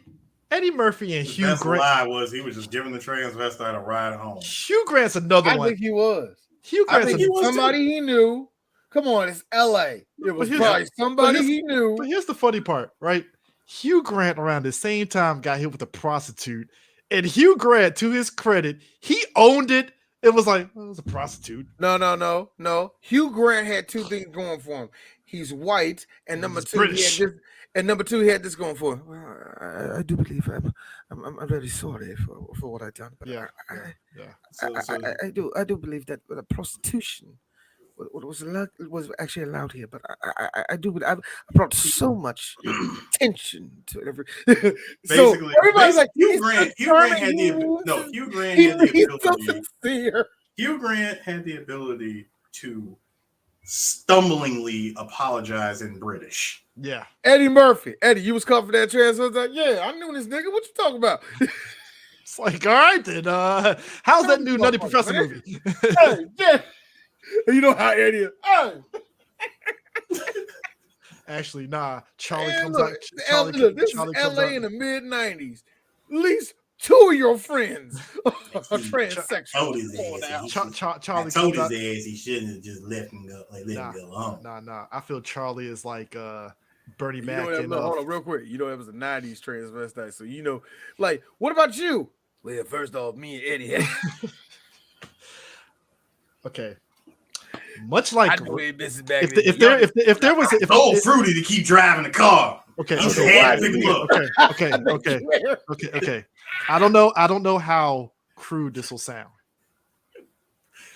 I feel as the cruelty of white people's racism started losing its sting, trans people started going on an upswing in terms of the looks a bit. Well, Chris, just like Chris, the whole this wonderful roller coaster that we call life. It's literally that. It's a roller coaster. Yeah. Like the shit we're dealing with starts to go down, and the next bullshit goes up. Because it's like D said. As much as D was, it sounds bad. It's like it's a deep voice dude. It's a trans. It's like that's what we were getting. Like that's what was thrown in front of us. Back in the day, it was like that. The real there were no pronouns. It was transvestite. They don't last back then. I mean, look, we talked about it in Crocodile Dundee when he, did the, that shit. It's like, yeah, they were trying their best to, lower their voice and, to try to high pitch the voice, but it's like, that's a guy. Like, it's clearly a guy. But like, we didn't know better back then because that's that's that's just what it was back then. And no, just look. No need to explain. Back then it was different, y'all. Different time. Everything back in the day is always going to come off rougher. I remember when I was a kid. My dad was like, yeah, it's so much better for y'all, man. Back in the day, we couldn't say blah, blah, blah, blah, blah. Now, looking at me back when I was 8, nigga. But that's the thing. We bring up Hugh. Y'all couldn't say, I can say now. But we bring up Hugh Grant. We bring up Hugh Grant in the prostitute. Nowadays, it's like commonplace you be with a sex worker, but the most that will happen is, the sex worker's exposing them because they did some fuck shit. That's about it. Yeah. Look, and that's why a lot of people don't like sex workers because it actually makes them unionized and it makes them actually liable to tell you about the bullshit y'all do. Because TMZ, I'm looking at you. Slap her. You can't do it. You can do what you want. You do that to a sex worker. That's the cops coming at you. No, because the sex worker get all mad because they got ghosted and left on red, so they just decide to holler at TMZ and just do a tell-all. Which TMZ, or they'll get on Instagram and just throw everything out there. I gotta ask y'all this, which is why shit ain't sacred ananymore. If we're wrapping this up, right? I just want a prostitute that's going to in peace. In peace. Look, Harris, no social media, no Twitter. All phones are checked at the door. Look, no evidence. Harris. Best thing because dudes say what you say will say that all phones checked at the door except mine because I'm gonna record it. Now, see, here's me being the person that says he didn't say anything about Polaroids. Loud ass Polaroid. Can you stop moving? Shut the fuck up. They still make Polaroid cameras today. I did ask. You gotta turn the dial with your thumb. Look like that. Look. Oh shit, this is cool as hell. Your eyes red. Look like a vampire's on my. Going back to the vampire. But going back to this movie, the way yes, Black Love. It's I got a question for y'all. How black boomers wearing their hair going up? Wait, that and the other question. How we feeling Eddie Murphy rocking the Bishop from X-Men? I know, man. I bet he loved it. Yes. I bet he loved it. I think everybody. Okay, I needed somebody to confirm that. Did he? Hold on. I need somebody to confirm that. Did he hate wearing his hair like that, or did I need that confirmed? Yeah, that's actually a good question. But here's the thing about Eddie Murphy.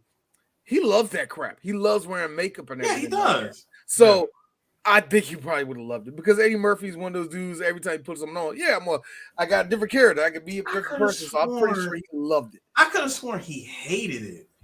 But then again, much like it's kind of funny. You mentioned Worf earlier with his makeup. He hated that makeup because the glue they used tore up his skin and all the rest of that. That was that's a different thing. But still, like I didn't hear nothing about it. I heard nothing about him hating the process.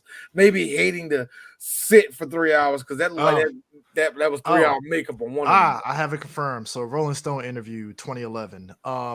Basically. He said that the reason why he made Vampire in Brooklyn was because Paramount agreed to release Nutty Professor rights in exchange for him finishing his deal with the studio at the time. So that's why he did Vampire in Brooklyn. He also said that the wig that he wore for this movie was awful. And that's why he said people despised the film. There you go. Wow. I remember that. I remember it was people that hated it, and he knew that wig was bad. Wow. Yeah. The wig was all right. I like it. That's what I thought. I thought it was all right too. Look. Again, hold on. See, the thing is, we kids coming off of watching X-Men cartoons and shit. We see Bishop. I see Eddie Murphy rocking the Bishop. I'm rolling with it. Now, here's the thing. Now, shift. I'm fine. I said, wait, hold up.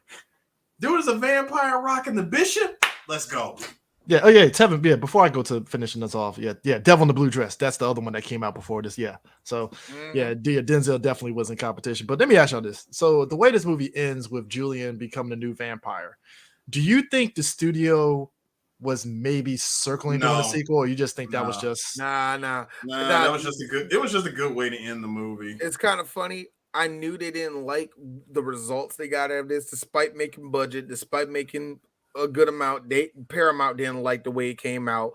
Eddie Murphy didn't like the way it came out. Wes Craven was like, it could have been better. You know what I mean? It was just one of those things where everybody kind of gave up on.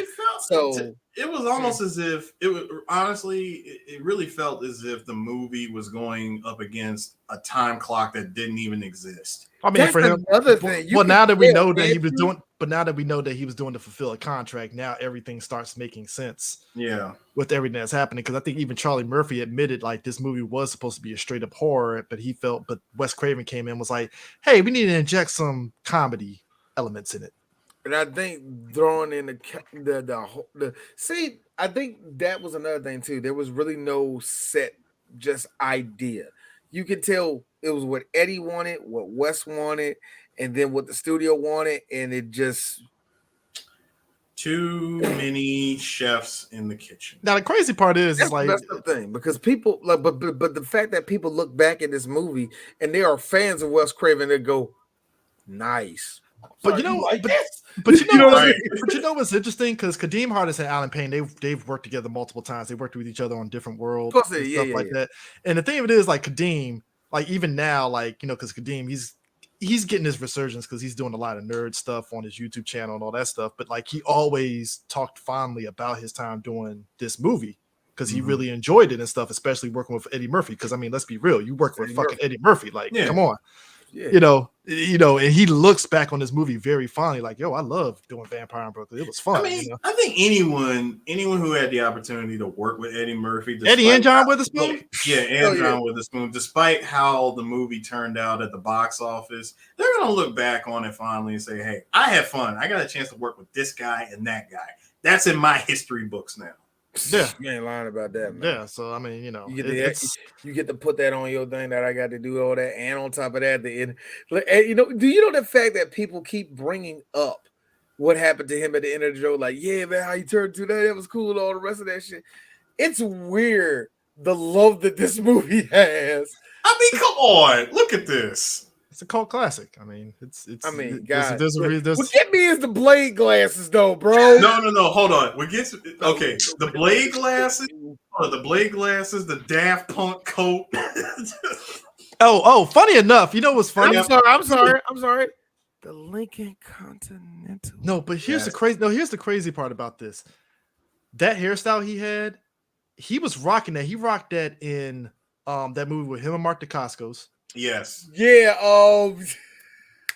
Drive. This is what I call jail. Yeah, jail twist. Twist. Kadeem Hardison was rocking the jail twist at this time. Like he was doing that because he was rocking that in Drive and this, and there was a couple of other movies. Drive. Yeah, Drive was the other movie. Yeah, he was doing that, which it was. He was rocking with Glenn Plummer couldn't. I mean, man. Yeah, but you know, this Vampire in Brooklyn, guys. It's a very quick movie. I forgot it was on HBO Max. I was like, oh shit, it's on HBO Max. Dope. It's to me, it's one of those movies where I sit back and I enjoy the silly special effects. The practical effects was great. I don't necessarily have like an oh my god, fuck this movie, problem with it. Or eye roll worthy, like it's eye roll worthy. I point out a lot of the stupid stuff that takes place, and like I said, you can tell that this was a contract fulfilling movie. Like at the beginning stages, the pre-production, I'm pretty sure Eddie had all of these ideas that he wanted to do of making this a straight up horror movie. Wes Craven comes in and goes, let's throw in the comedy bit. So now you got these two pretty much trying to bounce stuff off each other, what works and what doesn't. And you clearly see it in this movie of what works and what doesn't. Yeah. And it's so funny. Even with comedy bits, you could put comedy bits in here that fits, but it feels like the comedy you try to put in there was way bigger than what you kind of needed. Yes. It spent either way too long on it, or it wasn't enough in there in the first place for you to even make a joke out of it. So I'm gonna throw out a line for y'all. Kadeem Hardison almost stole this movie from everybody with this one moment. Mm-hmm. When he played the limo driver to pick up Angela Bassett. And in comes, and then you got Alan Payne sitting in the car monologuing how he gonna talk to Angela. This thing got a whole bass in his voice and everything. And he's like, listen, you gonna listen to me. He said, you gonna do what I say. Man, I must be crazy. Like thinking I'm gonna talk to her like that. Anyway, Eris, real quick. Can you imagine somebody just as beige as him saying that? And I thought to myself, hey D, how will your boy, my boy, Aubrey? You gonna listen? I can't do that. No. You gotta do it with a laugh in his voice. I must be crazy. I can't. I must be crazy. I don't know what it does. As a matter of fact, hey girl, you gonna listen? As a matter of fact, it's not even right. I'm just trying to fucking talk to you. He don't even do that no more. I'm sorry. Anytime Drake does a little, man, here's me. Fuck you. This is working with the light skin in me. D, are you doing the Michelle Obama? Yes. Man, no, but listen. No, but check this out. This is so yellow. Check this out. I know what part you get there. Check this out. Kadeem Hardison playing it up, just being a limo driver, opens up the door, she gets in, and Alan, of all things that he can think off the top of his head, I was thinking that, I don't know, we can Get a go slice of pizza. get a slice of pizza, and talk. She's like, you know what? You have yourself a good dinner. Yeah, you too. Closes the door. You thought you were gonna get you some ass tonight, huh? Pizza place, Pizza line place. ass. There ain't no pizza place around here, you lying motherfucker. Yo, no, Eris. Driving the limo off, still talking shit. Get your ass up the street. This is why Kadeem Hardison is low-key a comedy genius. Better take your ass home, rent a video, Blockbuster. You better go to Blockbuster and bring yourself a video. Nah, the one that took me out, Hold though, on, when he said, get your ass out the street. Hold on, like, rent yourself a video. Let me tell you something. Somebody asked that me real quick. Damn near stole the movie from me. I absolutely love how Angela got ready to leave and all that, right? And I was thinking to myself, damn, that was quick. And then it hit me in the back of my head. Never underestimate a girl who going to get treated. Dude, the fact that she said, give me like 10 minutes. He's like, give me like an hour or something. Yo, she went and got shit, my done. lights went off. Fuck. Oh, you didn't pay his bill. No. I paid my Shout out to bill. Pepco. Nah.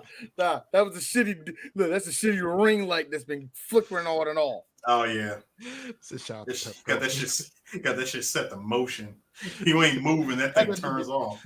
Nah, but I got that bit set to. I got shit at bit lots. but no, I mean, something. Oh, this is the other thing. You know that after Angela gets bit and she realizes, oh shit, my reflection starting to disappear, yada yada yada, bruh.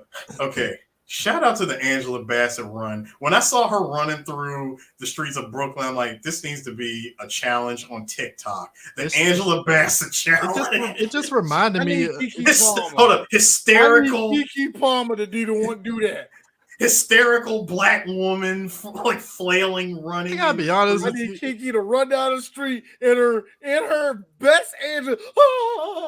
It just reminded me of the shit from fucking Scary Move, Anna Faris. And then hold on, and then she runs to a church, yanks open the door, and I'm like, so she's over here quoting Bible verses and asking for God to help her, which is amazing. Hold on, which is amazing to me because I'm like, yo, we actually got some legit supernatural shit. We got white light, the smoke coming out. I'm like, so did that church just have that rigged and ready to go? Or I mean, you open the door. Maybelline. Now, here's what didn't make sense to me because that right there, shout out to Channel Awesome, was the big lip alligator moment. A church that opens its doors, you got the freaking the heavenly choir, the white light, the smoke blowing through. She's asking for help and then passes out, and Eddie picks her up and takes her back home, and we never see that again. It's never brought up or nothing. Art. It's art. It's art. No, it is questioning, as in art. What church is that? What church is that? What happened to your face? I looked at Eris for 2 seconds when she fell in that grave. I like that better not be her mama or something. I know, right?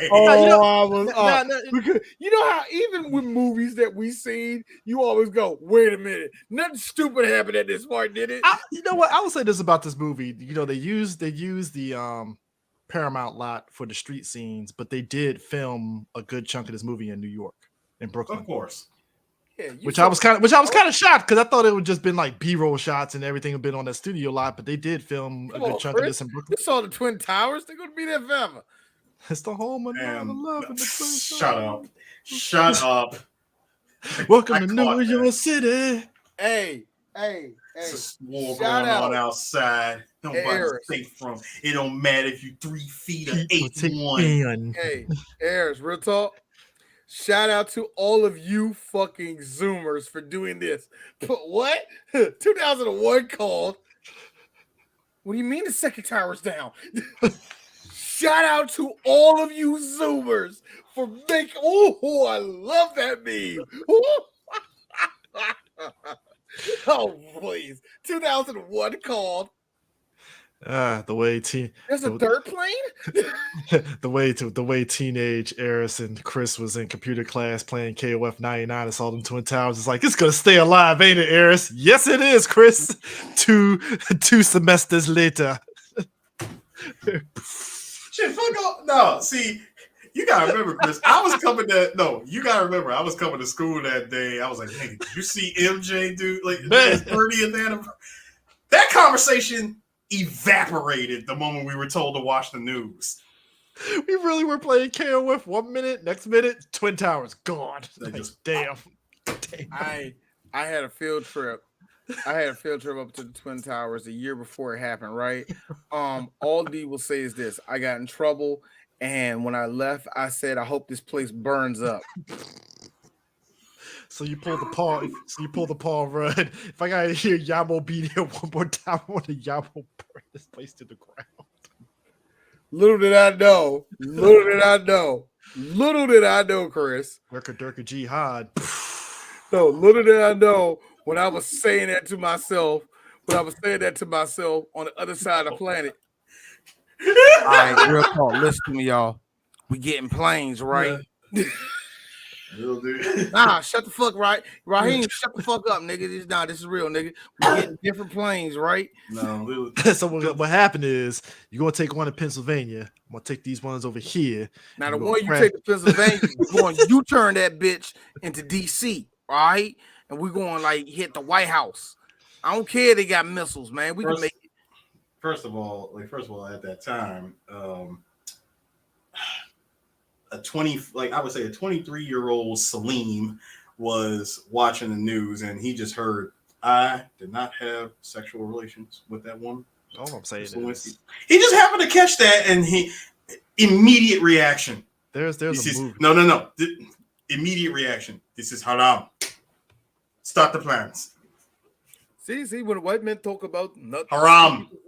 See, women will see when you start talking about having sex with Jewish women and lie about it. I told you. I tell you what though, haram. I want people before we're gonna end this with this. He told us this years ago. They made a whole hour and 40-minute movie about the plane that crashed in Pennsylvania off a black box. So we're theorizing that the people on the plane said, "Fuck your box cutters, we're gonna put hands on you." Yes. We're theorizing that happened. No. Theorizing, right? No, Chris, you gotta remember there was comics, there was novels, there was everything under. I swear. Stop that, dude. You said comics. Like, don't do that to me. There's an actual fucking comic. Remember that shitty. No, he's talking about the Flight 93 one. That's the thing. Remember that shitty Flight 93 movie they made on NBC starring like Travis Trent or some bullshit like that? Yes. I remember the one that went to theaters. I didn't know NBC did one. There was like one shittier one of that. Everybody did one. Hell, I think Lifetime did one. Flight 93, it just felt like we were trying to grasp onto some hope, and I get it, but it was like, really? This is an hour 40 minutes of material here? Like, seriously, Chris. It was the only thing that we really had to use. You know what? Out of that entire tragedy, that was the only thing that we could really grasp on. Because you know what the really shitty one was? Other than overly American like movies going forward for like the next 6 months. Or Chris, look it up if y'all want to. You could just watch the Rudy Giuliani movie. We deep throwing themselves. Oh, you know. The 9/11 part is most of the movie. Mm-hmm. Giuliani, the whole movie. Yeah, all his racism and how he secretly had all the homeless people shot in the fucking face. Oh my god! So I'm sorry for deviating for that, folks. It's just that popped in my mind. I was like, "What the hell?" Like, that it's just because even at the time, I was just like, "I got an hour 40 out of this shit." Like. See, here's the thing. At least World Trade Center, you had something to go off of. The heroes of the fire. That you got something. Yeah, that was something different. You got something there, right? Because that's something that definitely is interesting. There's the firefighters that went in there because you had a ticking time bomb of the towers falling. So it made sense. You got something. Right. Again, better to be a mystery than to be wrong. With the others. Yeah. But anyways, Vampire in Brooklyn. So yes, with this, this movie being the cult classic that it is, And again, I look back on this movie honestly with fond memories. It's I'm not harmless because it's definitely got its flaws, but it's got a charm. It is definitely a cult status for a reason. Yeah. So what we got next on the docket, D? So next on the docket, it's going to be where we're going to we will be back next week. Just don't know what day. Probably next Friday. I don't fucking know. Probably after Valentine's. Yeah, it's going to be after Valentine's Day. We're all trying to have sex. Anyway, the point is this. Way to be black. When we come back, let's get this shit over with. Let's talk about one of my favorite women in the world, how pretty she was, and how she only had 2 lines. It could have been special. She was one crazy ass bitch. We are going to talk about Rush Hour 2. Interracial. With with the very snack size Zhang Ziyi. And special guest appearance by Ernie Reyes Jr. I'm sorry, but who? You made that sound like he was gonna be on the pod, bro. But who? Ernie Reyes Jr. Special guest appearance by Ernie Reyes Jr. I will never forget how I was sitting in the movie theater and it took me a second to figure that out. The movie theater. Yo, Kano. Like Kano. I had to really ask myself, like, is that Ernie Reyes Jr.? Like, I know. It was so wild. That was like the weirdest, most random shit ever, him showing up in this movie. Shout out to one of our friends, Eris. This is an old one. I'm bringing out cheap suits. How cheap? But also, we have to pay homage to this man because he literally surprised me because he's always good in every movie. One Don Cheadle. Oh my god! Yeah. The movie, in D's opinion, that got Don Cheadle work. Yes. I don't know how. I have no way of proving it, but it got Don Cheadle work. No, D. This movie got him Hotel Rwanda. Man, listen. I don't know how. Jackie Chan hooked that shit up. This movie got him Swordfish. No, what came out first? Swordfish in this. Swordfish in this. They both came out the same year. Okay. Yeah. Never mind. He got Hotel Rwanda. Jackie Chan was like, I love Don Cheadle. Get him Hotel Rwanda. Get him Hotel Rwanda. Oh my god! Even though Jackie Chan is fucking but yeah, we're going to do that next week, and so it's going to be that, and we get to talk about Chris Rock again, and that one Spanish woman who I can never name, but she's been in Rosalind Hernandez or something. Yeah, like that. her. How she had she was supposed to be big. One of my friends was super in love with her. Was that you, Eris? There's a competition between Rosalind. One of my friends was super in love with her. That wasn't you, was it? Oh, wait a minute. Homegirl from Rush Hour 2. Oh, that wasn't you. No, it wasn't me. It was somebody we knew. It was somebody we knew. I know exactly who it was. Oh, all right, we ain't gonna say his name. I'm just gonna say this. Rosalind Sanchez. I feel Eva Mendes took Rosalind Sanchez's job. She did. Oh yes, she did. 100%. Because both of them were in movies at that point. It is like, oh shit, well, Eva Mendes is getting all work. And they were both kind of similar. They were both kind of similar when you think about it. You ain't lying because it's like, hey, Rosalind, what are you doing now? I could have swore they were the same girl when I was a kid. Exactly, like bro, you could take Eva Mendes and Rosalind Sanchez and put them together and be like, are y'all sisters or is this supposed to be a buddy cop movie? You put them in the same blender. You put them in the same blender. You put them in the same blender and add hot sauce. You make. I ain't gonna lie, man. Like I was watching. I ain't gonna lie, I was watching Narcos and I was waiting for Rosalind Sanchez to pop up out the blue just cause. You know what? It's always funny when you watch certain shows. Like, I know this motherfucker gonna show up. Yeah, because when you watch. Good example. I'm watching 1923 with Angie. Right, we watching that show. Right, of all the celebrities I can think of, me saying, I bet Peter Strohmeyer is gonna be in this motherfucker. Never crossed my mind. Next thing I see a pirate. Who are you talking about, boy? I'm like. Hi, Pete. Because it's like You're that here. when it comes. By the way, don't smile, Eris. He dies in one episode. It's But it's like when hilarious, you by the get way. like big Hispanic productions, it's like Sonia Braga's guaranteed to be in that because it's Sonia Braga. Jimmy Smits because it's Jimmy Smits. It matters. It matters. It matters what it is. Okay, well, yeah, It matters what it is. But Jimmy will be there. You can't Jimmy, get Jimmy though. What's his face? I can't reach these kids. That dude. Almost. Yeah, almost. Yeah, Edward James almost because he's in the fucking Mayan show as the father and shit. I forgot he is in that John. Yeah. Yeah. But anyway, like I said, next week, Rush Hour. We'll see all y'all there. Peace. Peace.